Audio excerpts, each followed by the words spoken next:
وَمِنَ النَّاسِ مَن يَشْتَرِي لَهْوَ الْحَدِيثِ لِيُضِلَّ عَن سَبِيلِ اللَّهِ بِغَيْرِ عِلْمٍ وَيَتَّخِذَهَا هُزُوًا، اور لوگوں میں وہ بھی ہیں کہ جو کھیل کی باتوں کے خریدار ہیں تاکہ اللہ کی راہ سے روکیں بغیر علم کے اور اسے وہ ہنسی بنا دیں، اللہ کی باتوں کو ہنسی بنا دیں۔ یہ مکے میں کہا جاتا ہے ایک شخص تھا، نضر بن حارث اس کا نام تھا، اور اس نے جو ہے نا ایران کے بادشاہوں کی سٹوریاں وہاں پہ کہانیاں منگوا لی تھیں، اور وہ کچھ اس نے حسین عورتیں بھی، لڑکیاں کنیزیں جو ہے نا وہ خرید رکھی تھیں، تو ان سے وہ سنواتا تھا، لوگوں کو کہتا تھا محمد کی مجلس اچھی ہے یا میری مجلس اچھی ہے،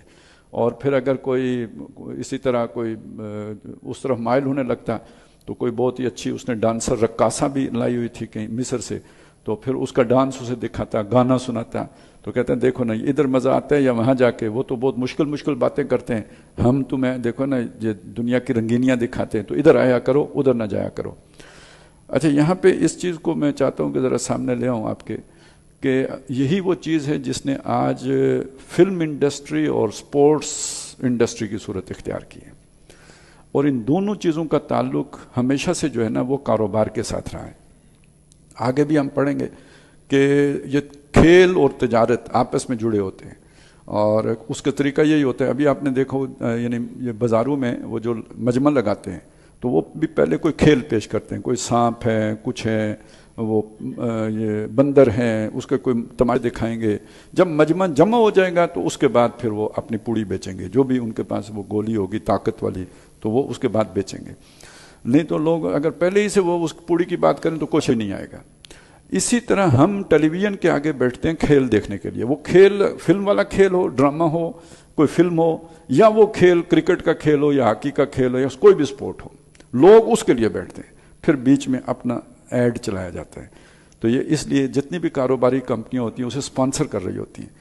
تو پیچھے جو بھی آپ نے جس کا ٹرینڈ بنانا ہے۔ اچھا، اب اس کے ساتھ ایک اور چیز گزری، وہ جو کھیل کا بہت غیر معمولی کھلاڑی ہے وہ لوگوں کا دیوتا بن جاتا ہے، جو غیر معمولی ایکٹر یا ایکٹریس ہے وہ لوگوں کے لیے ایک قابل تقلید نمونہ بن جاتا ہے۔ تو جب وہ کوئی شے استعمال کرتے ہیں، کوئی ٹوتھ پیسٹ استعمال کرتے ہیں یا کوئی کپڑے یا کوئی فیشن یا کوئی ڈیزائن یا کوئی شے، وہ ٹرینڈ سیٹر وہ ہیں۔ اب زمانے میں انٹلیکچوئل لوگ ٹرینڈ سیٹر نہیں ہیں،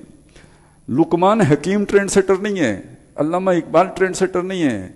یہ لوگ ٹرینڈ سیٹر ہیں۔ اب دین بھی وہ معتبر ہے جو وہ سکھاتے ہیں۔ اب آج کل صبح جو مارننگ شو میں جو وہ سکھا رہے ہوتے ہیں کہ یہ دین ہے اور یہ دین ہے، مولوی صاحب کا دین کون پوچھتا ہے کہ وہ کون سا دین ہے؟ تو دین تو وہ ہے کہ جو کوئی ملکہ پکھرا، یا مجھے وہی پرانے نام ہی یاد آتے ہیں، جو وہ سکھائے، کوئی نور جہاں سکھائے، تو یہ جو ہے نا یہ مولوی کا سکھایا ہوا دین کہاں ٹھیک ہوگا؟ تو یہ سمجھ لیجئے کہ یہ پورا ایک دھندا زمانہ قدیم سے چلا آ رہا،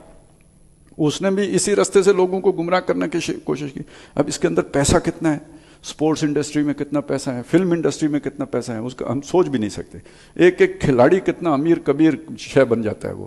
تو یہ اصل میں وجہ یہ ہے، پیچھے وہ سارا سرمایہ دارانہ ذہن ہوتا ہے۔ یہ کیپٹلسٹک سوسائٹی ہے نا، اس کے یہ دو لازمی آرگن ہیں، یہ کھیل اور سپورٹ، اور یہ جو ہے فلم۔ نتیجہ کیا نکلے گا؟ ایک ہی نکلے گا، حقیقت سے دوری، مصنوعی دنیا کی چکا چوند۔ جو ڈرائنگ روم ان کا ہے ویسا ڈرائنگ روم آپ کا ہونا چاہیے، جو چیزیں وہ استعمال کرتے ہیں وہ آپ، یہ ایک پوری مصنوعی دنیا میں آپ کو لے کے چلے۔ یہ ہے وہ خیالی جنت، دجالی جنت، جو حقیقت میں ہے نہیں، جو اس کے پیچھے لگ گیا کسی ککھ کمدہ نہیں رہا۔ وہ کسی زمانے میں یہ بھی ایک ڈرامہ ہی دیکھا تھا، اس میں یہ تھا کہ جی ایک نیا نویلا جوڑا جاتا ہے پارک میں پیدل، وہ پیدل ہی ہوتے ہیں، ابھی نئی شادی ہوتی ہے، وہاں پہ ایک بڈھے کھوسٹ دو بندے میاں بیوی آتے ہیں، لمبی جی گڈی لش پش شوں کر کے ان کے پاس سے گزرتی ہے، وہ دیکھتے ہیں وچ جناب وہ پرانے وقتوں کے بابے بیٹھے ہوئے، بابی تا بابا، تو وہ اسے دیکھ کے آپس میں ایک دوسرے کو دیکھتے ہیں، کہتے ہیں یار اس گاڑی کے حقدار تو ہم تھے،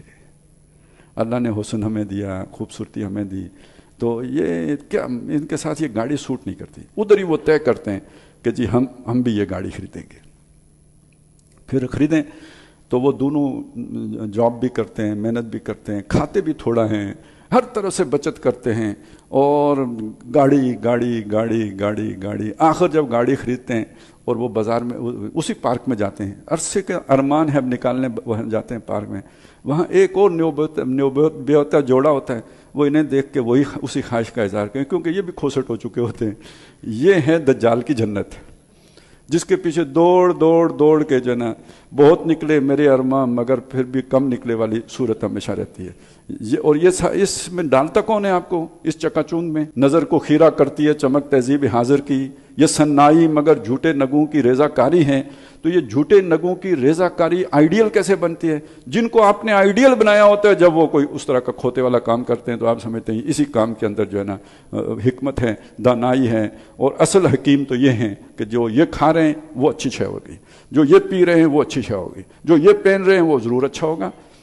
تو یہ جو آئیڈیل کی جگہ ہوتی ہے نا محمد رسول اللہ کی صلی اللہ علیہ وسلم، اس جگہ پہ وہ آ کے بیٹھ جاتے ہیں۔ پھر بعد میں سیاست میں بھی آ جائیں تو پھر تو کیا کہنے ہیں، وہ تو اس کی بات ہے، لیکن اتنا کام تو سبھی سے وہ لیا جاتا ہے۔